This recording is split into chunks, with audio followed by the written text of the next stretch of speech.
Welcome back to the Tradesman channel. My name is Jim if you're new here, and if your name is Roscoe and you happen to be catching this video, have a good day at work today. That's what happens when you have a kindergartner moving on. Anyway, tonight, not going to be a lot of talking, not a lot of explanation. All we are doing is cleaning, wire wheeling, and primer. So stay tuned. I hope you enjoy it, and I'll catch you on the other side of it.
Well, if you want tedium in your life, get yourself a little roll of painter's tape and just start taping off and cutting out little pieces of spots you don't want painted on something like this.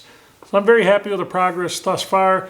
We still have a ton of cleanup left to do on the headstock. The headstock's probably not even going to be the longest part. We have a lot of stuff left to do on this. So like I said, as we go along, we're going to keep explaining what we're doing so that if you have one of these projects and that cat is walking through here and is going to rub on the tripod like he always does because he's a jerk. You know, I'm not a cat person, but this is the one who just decided to move into my barn after it was built. And every time I'm out here running camera, this friggin' guy likes to rub on the tripod legs, and I can't tell you how many times I've caught the camera before it's hit the floor and Kitty goes sailing. So anyway, we're going to keep going, we're going to keep explaining. So that's that. Everybody, you have a good night, and I hope you enjoyed it. I'll see you the next time.